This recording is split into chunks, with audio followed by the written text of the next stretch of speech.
David, I was just wondering what you were making of what we heard from the US Coast Guard there. It does seem, obviously, operations have been concentrating on the surface so far, but they're now clearly getting more kit in place.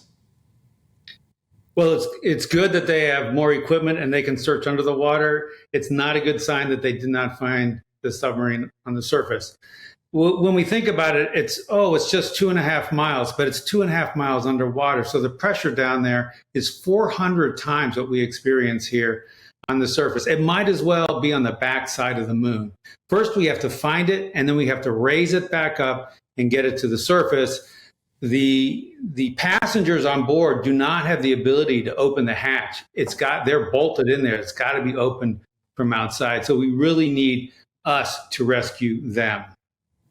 And indeed, if they were to leave the craft, this is crush depth, where they'd just be crushed anyway. So that's why you have these special submersibles. I assume that the only way that you could free the craft or get it moving is to have another submersible with robotic arms, so it could actually intervene in some way? Yes. I think the way you need to raise it to the surface will probably involve using a ship with a long cable and hooking the cable and then hoisting the submersible, which weighs about 10 tons, up to the surface. Now, it's possible maybe it's lodged underneath the Titanic somewhere, and if another submersible could, say, drag it out, then it has several mechanisms by which it could get itself to the surface. Maybe those would work, and it can then raise itself to the surface. But we need to plan on having to use a cable to pull it back up to the surface. Okay, because obviously we understand it's got some motors on board, some sort of thrusters, but presumably they'd be battery powered, and there'll be a question as to how much of that juice is left on board as well.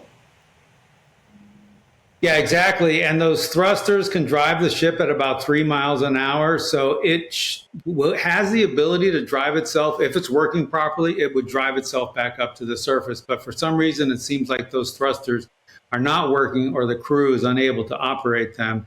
And so they need external help to get to the surface. Now, that's the craft itself. What about those poor souls on board? Because I guess you've got a physical challenge and you've got a psychological challenge as well. It's really tough. This is about the size of a minivan, we would call it here in the United States. 5 people, there's no benches, they're kind of sitting on the floor. It's pitch black, it smells bad. They're breathing. Hopefully they're relaxed, calm, trying to sleep, trying to meditate, use as little oxygen as possible, exhale as little carbon dioxide as possible, and extend the length of time that oxygen supply is available for them. Yeah, we're told there may be about 50 hours or so left. But what about this position of carbon dioxide? I mean, remember the Apollo 13 film, where you get these scrubbers, the charcoal filters to try and keep the air clean. Presumably there's some kind of filtration system as well. They have that kind of thing, but those things do become saturated. And what happens as we exhale carbon dioxide, the carbon dioxide starts to rise in the atmosphere.